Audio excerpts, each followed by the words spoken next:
as the son of two pastors, I have the perfect experience to be able to talk to you about the 7 deadly sins, but not just the 7 deadly sins. We're going to talk about the 7 deadly sins as cars or as manufacturers, because you guys are not safe from this smoke. And we're going to talk about why each of these were picked for their transgressions, and hopefully we can exorcise a few of these demons together. So welcome to church service, and let's talk about the first deadly sin, sloth. Now, sloth is the sin of apathy, of neglect, and a sheer reluctance to put in effort when any is due. And when it comes to sloth, especially when it comes to car manufacturers, one car and one manufacturer really sticks out to me. And no, I'm not going to say something generic like the clapped out Nissan Altima with the mismatched body panels. We see that every day. We've seen a million of those. But what is actually a better example of sloth is the Lexus IS line, specifically the IS 350, 250, and 500. Now, before you Lexus fanboys start losing your mind and yelling at me in the comments, just let me explain for a second. I am not saying that Lexus makes bad cars. In fact, I'm saying quite the opposite. Lexus makes some incredible vehicles, especially the dear love of my life, the LC500. I drove a 2018 LC500 for around a month a couple years back when I was having some car trouble, and I was shocked to find out that Apple CarPlay isn't a standard, and that thing is a $100,000 plus grand touring monster. Now, for you to really understand why I made this choice, let me take you back for a second.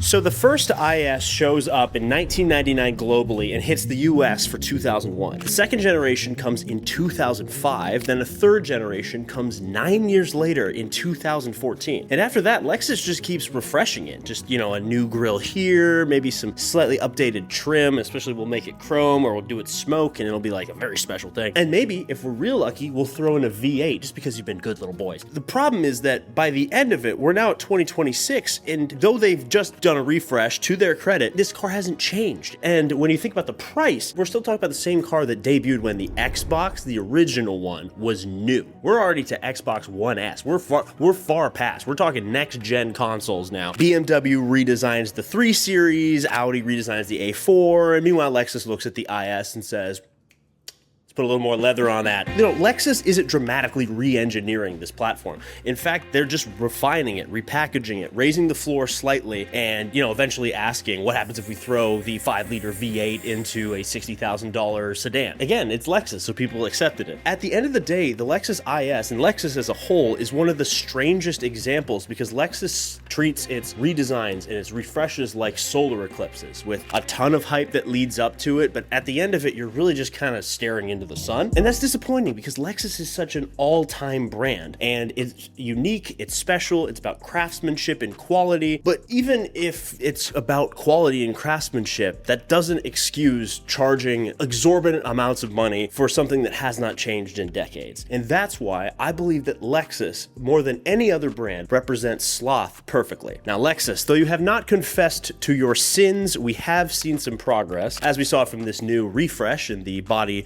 jump that you have just done. Now, I think it's more boring than the original. However, at least you tried to be unique, which is exactly what your customers are looking for. But speaking of unique, or I guess a lack of it, it's time to move on to our second deadly sinner.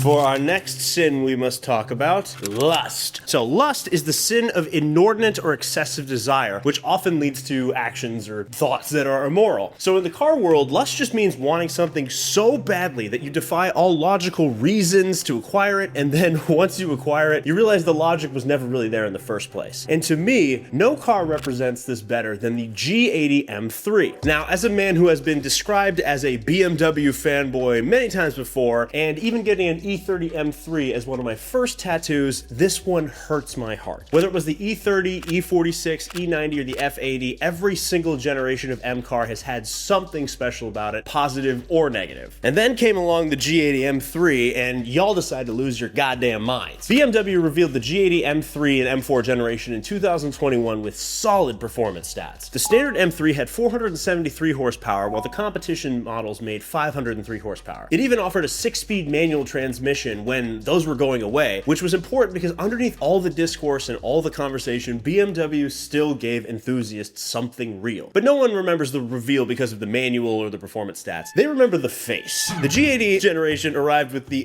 enormous BMW snoot, which is a design choice that caused the entire car community to go into a fucking tizzy. And look, I remember this thing when it first came out. People demolished BMW from switching through the subtle kidney grille to the BMW snoot, and social media was an inferno trying to rationalize what BMW had just done. Now, let's be clear, I did not like this edition of the M3. Still not 100% sure if I do. The real problem that the G80 M3 created was that it convinced an entire generation of car fans that they needed a 500 horsepower German ass kicker before they got off their parents' health insurance. I mean, seriously, what are you guys doing? I understand the world's on fire. No one is more cognizant of that than me. But you don't need an $1,100 monthly car payment. And frankly, don't even get me started on the BMW individual specs. What, is this a competition? At this rate, you guys are becoming the younger version of the Corvette guys, where everything is a one of one. And here's a life lesson for all car fans and all people across the world. If everything is a one of one, nothing is. Anyway, rant over. We're gonna move on past this. What happens when we go to the opposite end of the spectrum is the G80 and lust? That would bring us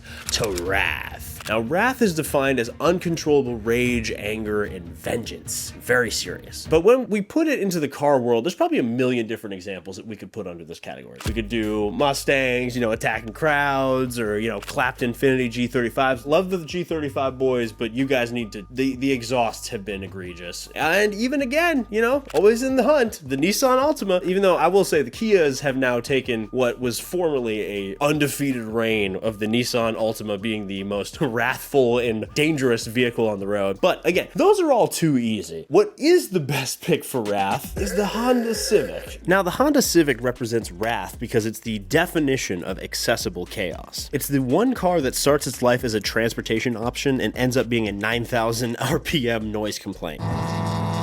It's cheap enough for a lot of teenagers, smart enough for engineers, and respected enough by tuners, yet it's accessible and annoying enough that the general public hears one bad exhaust at 1 a.m. and decides that every Civic owner is a criminal. The funny part about it is, though, the original version of the Civic was the furthest thing from wrath humanly possible. Originally introduced in Japan in 1972 and exported into the US in 1973, the early Civic identity had nothing to really do about performance. It was mainly just efficiency, packaging, emissions, and smart engineering. And Honda Civic became a major breakthrough because it could meet strict US Clean Air Act standards without needing a catalytic converter, which, is pretty helpful because those things get stolen all the time now. But as the years progressed and the platform grew alongside it, so did its identity as a lightweight front-wheel drive sleeper that could easily handle anywhere from 100 to 1,000 horsepower. And a big reason for that was because every single aspect of the car was invited for modification and improvement. And it really came at a comparatively low price in comparison to the Supra, the Nissan Skyline, or the Mazda RX-7 could be. And that low barrier to entry is everything. A cheap car creates a huge owner base. A huge owner base creates a large demand for parts. A demand for parts creates aftermarket support. Aftermarket support creates crazier builds. Crazier builds create crazier stories, and that's why the Civic is what it is today. So in the era of endless spec sheets and price envy, the Civic represented a bygone era where building it better was more important than buying the best. And for a lot of you, I'd imagine you've all got your own story relating to the Honda Civic. It might have been your car, your buddy's car, or just some random one that sat in a parking lot next to you. The Civic was just a representation of what car people can do, for better or for worse sometimes. And in that sense, the Civic became the ultimate representation of whoever drove it. And often that person had some wrath behind it and a lot to prove because of this amazing car. But while a Civic costs nothing to run, the next one might be the most expensive way to burn gas ever created. Now, moving on to our next sin, gluttony is defined as excessive or uncontrolled consumption. And when we're talking about people, we're talking about eating too much food or drinking too much. But when it comes to cars, it's a little different. We need to think, what car looks like it has an overconsumption problem? Let's take a look at the Mercedes G63. You're probably thinking, why this car? It's pretty basic, Sam. That's not a unique take. Well, I get it. Why this car? Is it because it's a $200,000 Jeep that no one actually uses for its intended purpose? No. Is it because rich people buy it as a write-off? Close, but no. Or is it because nobody actually buys it to do what it was intended to do, and it's essentially a status symbol? All great guesses, but no. Surprisingly, let me introduce you to a slightly different cousin of the G63, the 4x4 squared. Now, you should understand that the original G-Class traces its history back to the late 1970s as a rugged military and utility vehicle. Tough, simple, capable, and a design that makes curves shiver in its boots. But over time, Mercedes realized something important. People love authenticity, obviously, but rich people love buying authenticity way more than they like earning it. So the G-Class slowly transformed from a tool to a trophy. It kept the military-adjacent image that we all know and love, but it gained leather, AMG power, kept the 11 miles per gallon, and the subtlety of a rolling bottle service section. So imagine yourself looking at this absolute monster and thinking, why don't we enhance that? Why don't we upsize that a little bit? The G63 4x4 is the unholy result of that experiment. Mercedes-AMG describes the G63 4x4 squared as combining G-Class off-road DNA with AMG performance, which means portal axles, independent front suspension, and some extreme off-road geometry. Now, Mercedes lists about 35.8 inches of wading depth and then 13.8 inches of ground clearance, which is huge, by the way. And if your goal is to traverse the sands of Dubai or some mildly intense sections of the Alps, that sounds like a pretty reasonable ground clearance to handle anything the world might throw at you. But more reasonable folk might say, well, actually, more reasonable folk wouldn't even consider the G63 4x4 squared, especially not when it comes to the price, which started, mind you, at 349,000 USD before delivery, which made this absolute monstrosity cost nearly double what a standard G63 would. And what do you get for spending all your hard-earned dollary dues on this? A car that won't fit into most parking garages, has the aerodynamics of a gun safe, and will have its most dangerous terrain be the Nobu Malibu parking lot when Stacy meets up for brunch with the girls. And yet, despite all the negatives, and there's many, even I can't argue that this thing this thing is an icon. It is beyond stupid. It makes absolutely zero sense for anyone living within an hour of normal civilization, and it burns fossil fuels faster than an oil rig's flare stack. But man, does it make a statement. Even its closest competitor, the Ineos Grenadier, can't hold a candle to this G63's towering 7.5-foot presence on the road. But this next one isn't even about the car. It's really about a company that genuinely thinks it can do no wrong. So next, let's talk about pride. Now, pride is the excessive love of one's own excellence, and you might have already been able to tell how this is going to connect to the car world,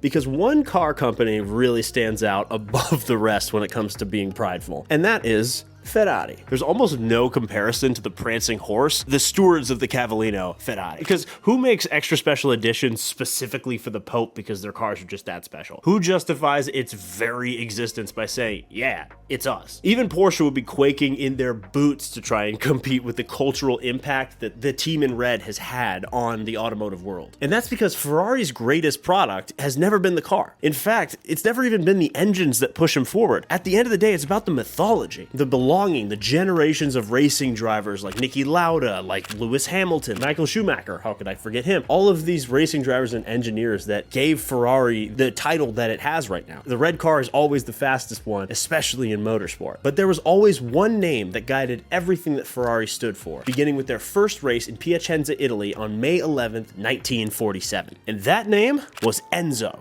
Now, Enzo Ferrari did not fuck around when it came to keeping his brand on a pedestal. In his mind, you did not ever truly own a Ferrari. Instead, you were its steward, kind of like a museum piece that was trusted to you for a certain amount of time. There was always the possibility that Ferrari would drop the legal hammer on you, as Deadmau5 and Philipp Plein both experienced firsthand. The Deadmau5 Ferrari situation involved this custom 458 Italia with parody badging and Neon Cat graphics, which crazy throwback, I forgot about that. But Ferrari sent him a cease and desist letter which accused him of trademark infringement. And Deadmau5 publicly said that the custom badges and the floor mats were the problem. Now, everything would eventually resolve out of court, but hilariously, the incident seems to have pushed Deadmau5 away from Ferrari and made him a McLaren fan, as we've seen from his wild collection since that lawsuit and his new allocation for the McLaren W1. Now, Philipp Plein, that one was a little bit less amicable. Plein made the massive mistake of using his 812 Superfast, not unlike this one, to promote his new shoe line, and Ferrari was not happy about it. In fact, they sued Plein in a Milan court where he was ordered to pay Ferrari 300,000 euros in compensation. He was forced to remove the photos from his website, and they baked in additional penalties in the case that Philipp Plein would do it again, which tells me that they probably thought he would do it again. So what's the moral of the story here?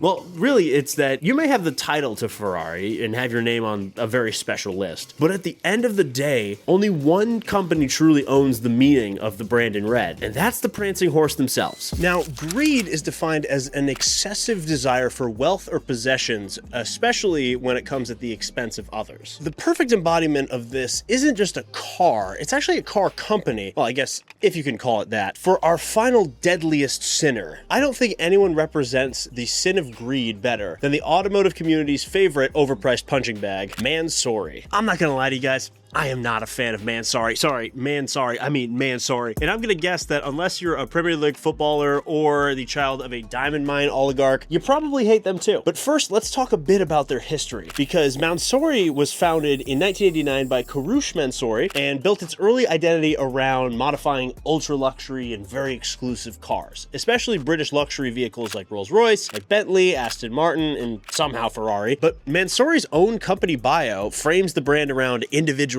vehicles, unique masterpieces and customization that shouts how much better you are than everyone else around you. But hey, when you're claiming that your mission is to build unique masterpieces that defy convention, what else can you really say? I mean, outside of the fact that defying convention for them really just means putting enough forged carbon fiber on the car to make it look like a granite countertop sample. Ugh, it's just bad, y'all. I do not like it. And you know what frustrates me the most about them is that they shouldn't even be in the same conversation as other coach builders and upfitters like Singer, Brabus, Gunther Works, and so many others that have dedicated millions of dollars to push the limits of customization, design, and really give their customers something that they haven't seen before. Now, Mansory does none of that. As we saw from Matt Armstrong's rebuild of Marcus Rashford's Rolls-Royce, most of the upfitting is really just jamming silicone glue onto forged carbon fiber parts, slapping them on the car, and then charging you $150K for the privilege. Coach building is a craft, one that takes time and that companies like Singer and Brabus have dedicated engineering resources and research to, while Mansory, on the other hand, does nothing to reveal anything new about the car or challenge the form to give us something creative. It just screams,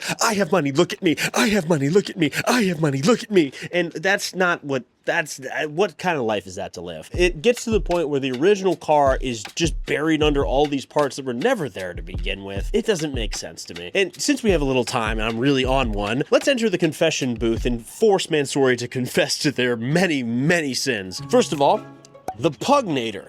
What the hell is this? I think that Pedestal is not perfect for everyone. I like it, not everyone does. But what even is this? I don't know what the goal was. And then let's move on to another feature of this list, the Mercedes G63 AMG. I thought the 4x4 squared was the craziest thing that they created, but now we have whatever the fuck this is.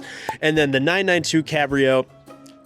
Folks, let's leave the Porsches up to Gunther Works and Singer. Just, Mansory, you should not even be touching this. And then my least favorite, but also the funniest, is the Ferrari 812 Stallone. Named Stallone, fun fact, because it deserves to be punched in the face repeatedly by Apollo Creed. I gotta be honest, this thing is just so trash. I hate Mansory. I'm sick of this.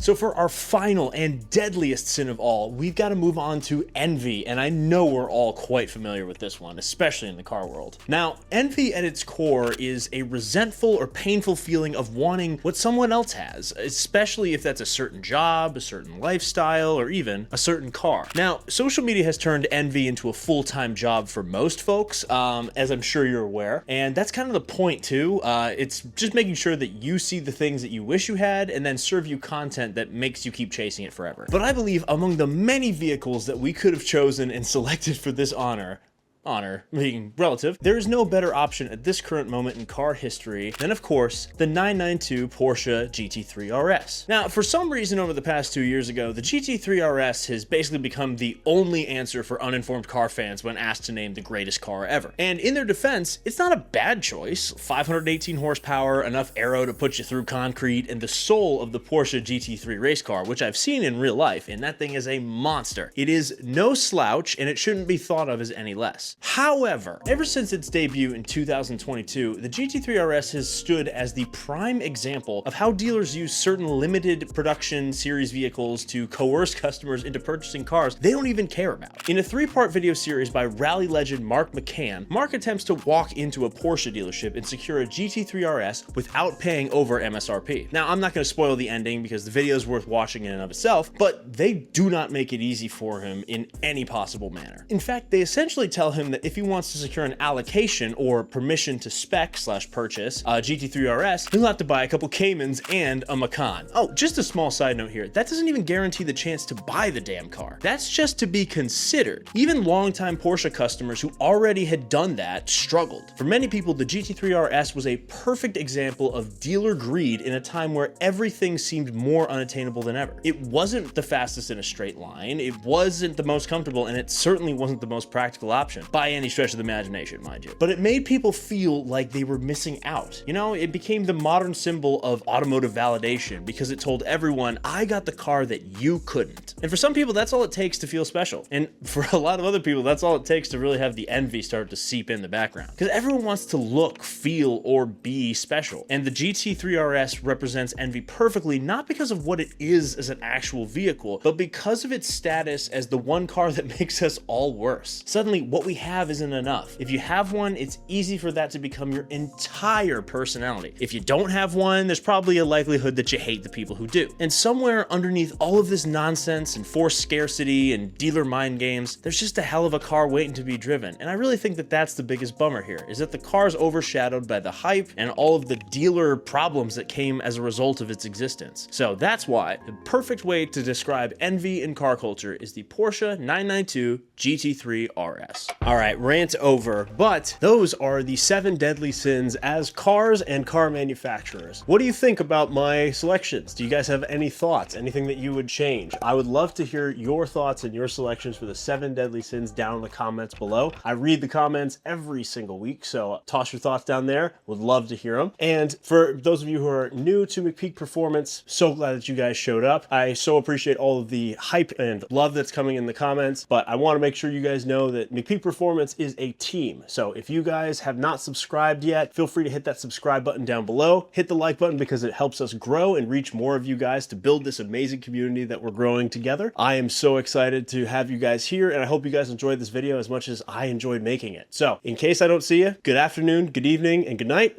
We'll see you guys in the next video. Peace.